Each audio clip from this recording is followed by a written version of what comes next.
గత 36 సంవత్సరాలుగా శ్మశాన వాటిక నిర్మించి ఉంది. దాని పక్కనే డంపింగ్ యార్డ్ కూడా ఉంది. ఇప్పుడు శ్మశాన వాటికని కబ్జా చేసి వైన్ షాప్ని నిర్మిస్తామంటున్నారు. ఖానాపురం గ్రామానికి చెందిన ప్రజలు 2000 మందికి పైగా రోడ్డు మీద ఆందోళనకి దిగారు.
స్థలాన్ని కబ్జా చేయడం తర్వాత ఇక్కడ ఆర్ఎన్బి తర్వాత ఆర్ఎన్బి రోడ్డు మీద శవాలను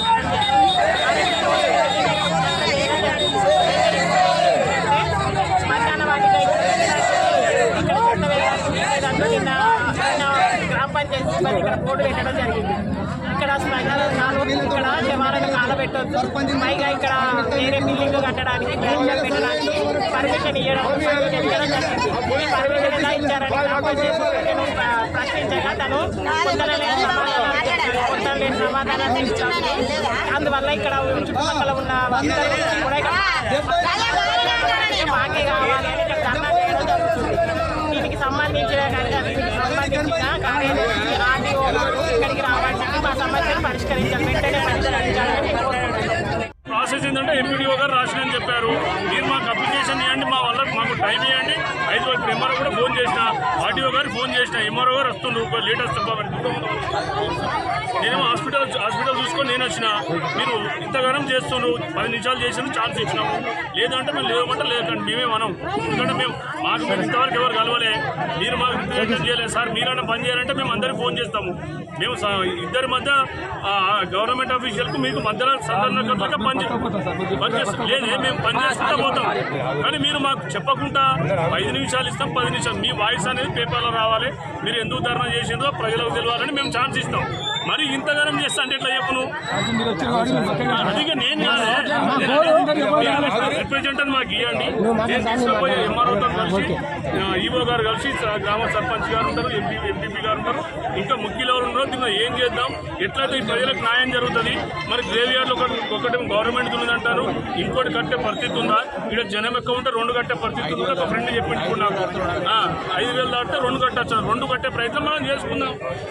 ఎవరు పడితే వాళ్ళు ఇష్టం వచ్చినట్టు జనాలు ఆపుకుంటూ పోతే ఎట్లా? దీనివల్ల ఏమొస్తుంది? నువ్వు నాకు రిప్రజెంటేటివ్ చేయాలి. 20